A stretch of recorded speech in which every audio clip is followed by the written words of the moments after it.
Bejara Bhumi Aho Si Yongsu Taba Vangi Serge Sasi Om Benjara Rege Aho Je Jari Koryogi Korve Veso Ri Galbo Ri Rab Shara Lui Babo Lo Jambu Li No Balanjo Jan Jami Gen Ludan Luba Nayam Da Nayam Geze Nonden Da Namzo Do Jami Gen Da Jami Gen Geda Lembro Je Rivu Pazan Geze Traje Giba Mamo Baya Londo Kurlu Lembro Je Largu Lembro Je Chumo Lembro Je Longpo Rinpoche, Langpo Rinpoche, Tazo Rinpoche, Mapo Rinpoche, Tere Chenpo Bumba, Gyewa Mai, Jewa Mai, Lu Mai, Gara Mai, Mido Mai, Dubo Mai, Nansai Mai, Dije Mai, Nye Mai, Dawa Rinpoche, Du Jule Nambra Gyavi Gyajen Ladami Palzara Punson Sopa Masawa Meba Dini Jinjin Chawa Dang Yubara Jebe Palden Lama Damba Namda Idam Gyavi Kilpurgi Lazo Sangye Dang Janju Sembe Che Dang Chemba Namla Pulvara Gyu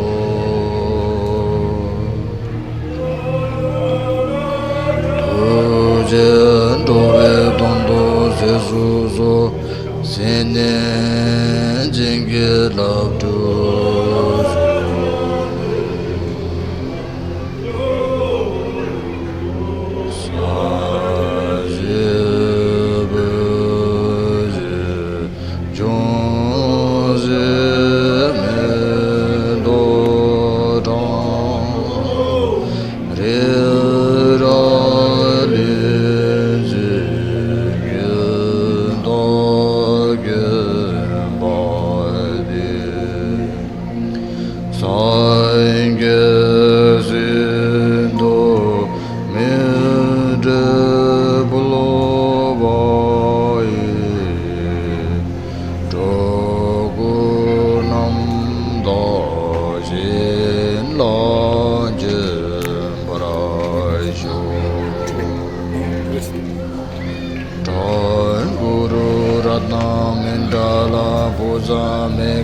Samundra Sabarana Samaya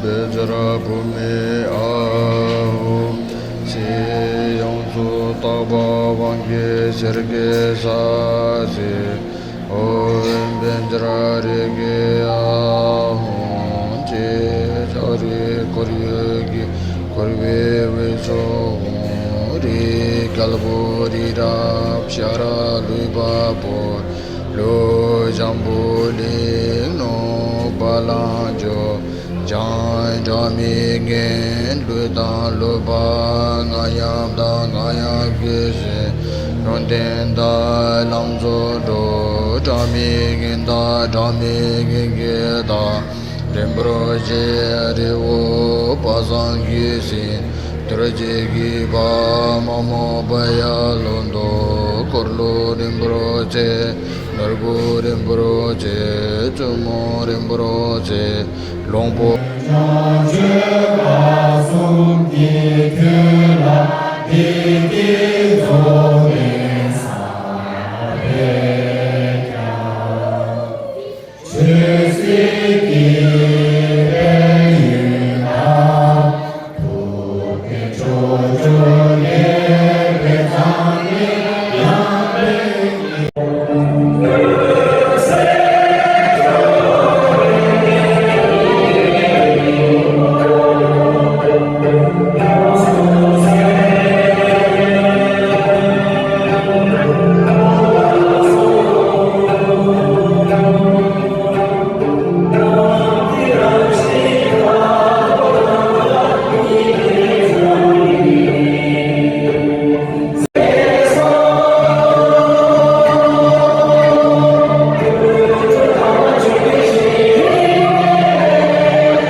Karini modani ajang kechi kutide.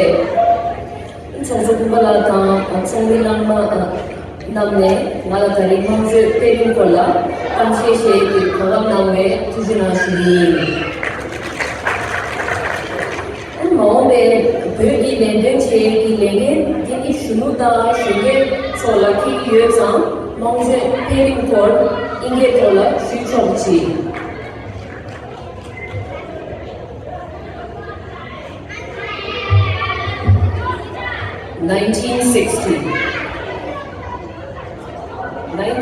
1960 was a consequential year for my family and for all of us Tibetans. My Pobola was imprisoned by the Chinese. It was the winter of the same year when my Momola, along with my late Pala and his siblings, traversed the harrowing Himalayas into exile for an opportunity to be close to Khonsacho and to escape the brutalization brought on by China and the Red Army. 1960 was also a tumultuous year for all Tibetans, I would imagine for many of your families as well.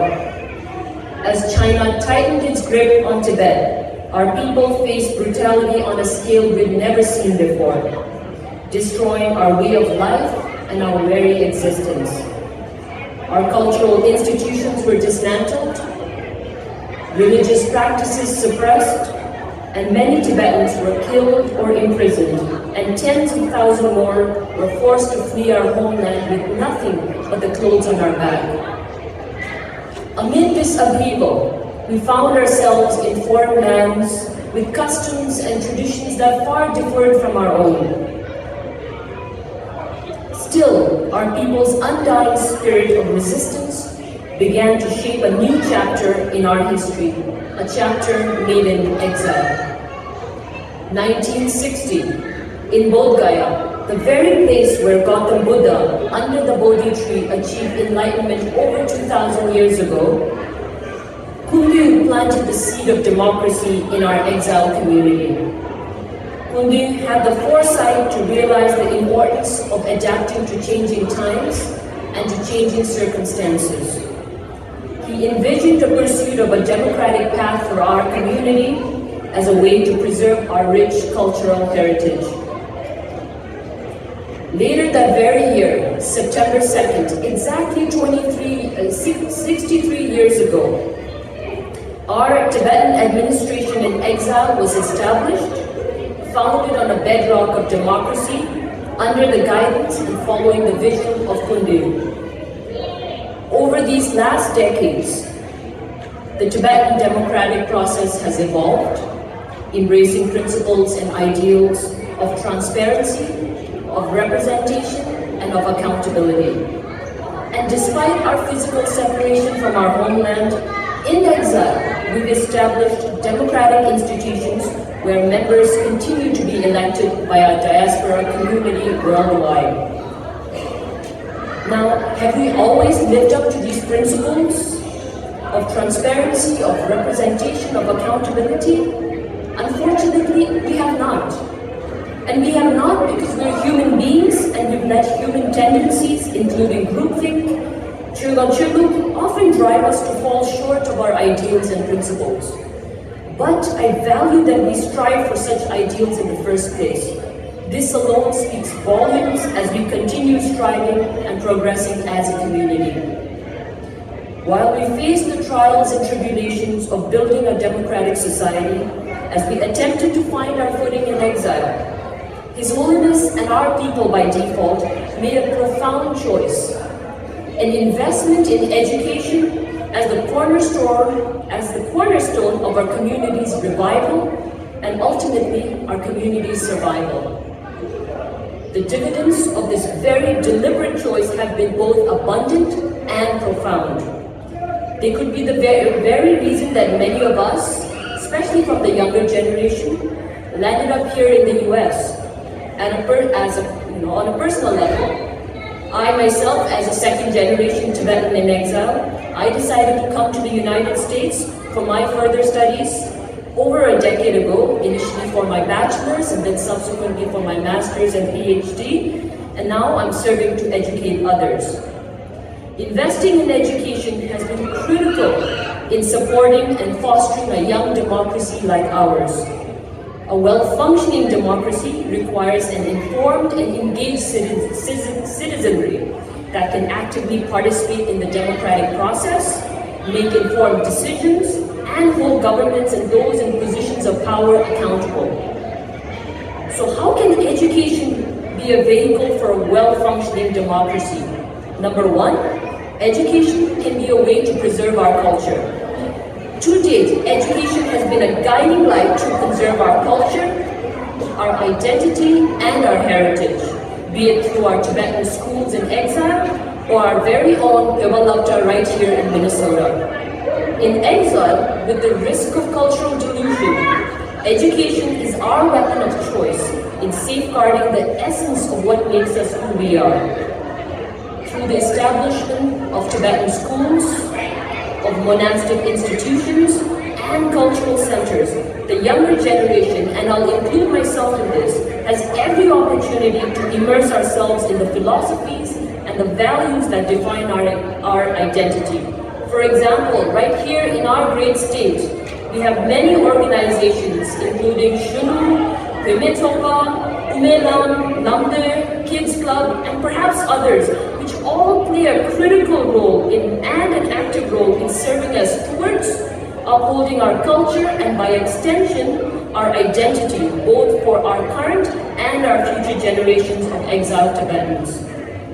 Number two, education as an economic empowerment. Education has and will always open doors to financial empowerment. In the past, as Tibetan refugees settled in India and other countries, they faced challenges of finding sustainable livelihoods. But through education, through vocational training, through skill development programs, our community has equipped itself with the tools to excel in various professions. From healthcare, to academia, to non-profits, to entrepreneurship, Tibetans have contributed significantly to our host countries' economies while simultaneously uplifting our own community. And this cycle of empowerment and contribution is a testament to the enduring impact of investing in education. Number three, education for global advocacy and effective leadership. Our diaspora community has given rise to numerous leaders, including our Chiki, our community leaders, and some of whom we have here today, diplomats, advocates, activists. All of them have carried out our cause to international platforms, worked to deliver on-the-ground changes, and such individuals have drawn attention to the Tibetan cause and established global networks that transcend borders. Their education, be it formal or through their wealth of experience, has empowered them to articulate our concerns, negotiate with governments, and continue promoting a peaceful dialogue. Today, if you examine some of our younger generation leaders, including Shunu, SFT, there are many others, the vast majority of them have had an opportunity to receive an excellent education. And with this education, they can continue to lead our global advocacy on multiple fronts.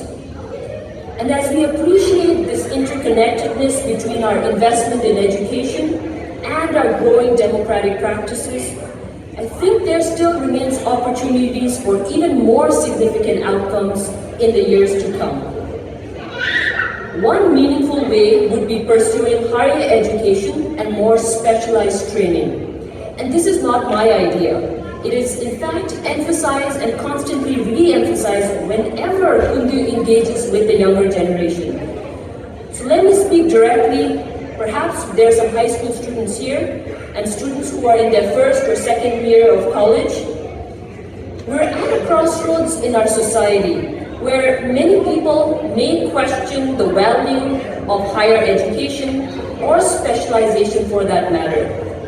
But I want to emphasize the benefits of pursuing higher education and eventual specialization. Let's look at it first from the perspective of a broad or liberal arts education. Going to school or going to college having to take some required coursework even beyond your original area of interest, thereby broadening both your intellectual and your social curiosity. A broader education, especially for students coming out of high school, is valuable because at that age, you're still learning what you want for your future.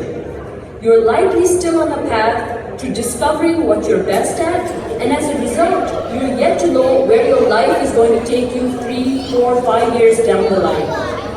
And your self-awareness is a work in progress, with your greatest potential yet to be revealed. So higher education, I believe, will help you explore these things. Now, could you develop these insights through other avenues? Yes, definitely you could. But for most people, left to their own devices, without some investment of time, money, and without the accountability of peers, which can challenge your viewpoint, you're just not going to get as much out of their learning as people who may be operating within a collegiate framework. So often, our peers, they can serve as mirrors where we can see our growth and the fire to test out our ideas. And the constraints of pursuing higher education aren't always barriers. Instead, they can scaffold our aspirations, focusing our minds on what's important to us at that moment in our lives. Ultimately, education leads us to discover our true potential, leading to our intellectual and professional specialization. And through this specialization, we can be in the best position to uplift and support our communities, economic prosperity, our cultural identity, and our unifying cause, the future return to our homeland. So I will leave this little tidbit for my younger friends here today. And with that, let us reorient ourselves to this day of remembrance and of celebration, Mangsul Pujen, this day that stands as a reminder of the indomitable spirit of the Tibetan people. Let's celebrate our commitment to retaining our unique cultural identity despite adversity. While the situation in Tibet remains dire, the celebration of Democracy Day underscores the importance of fostering democratic values and preserving our cultural heritage. Let you and I honor our past struggles and renew our dedication for a future that's marked by self-governance, however we envisage that for ourselves, of human rights and the eventual return to our homeland. To our younger generation, I urge you to seize opportunities for higher education and specialization. These are not only paths to personal growth, but the vehicle to secure our budding democracy and develop a prosperous future for ourselves and for Tibet. To everyone else that's gathered here, I urge you, do not succumb to the traps of groupism or chula-chulu that can creep into any small community. Rather, let's come together and build on the vision that Gyawa Rinpoche has illuminated for us, a shared vision based on democratic values. Let this Democracy Day be a testament to the power of our resilience and the enduring hope for a brighter and united future for our people.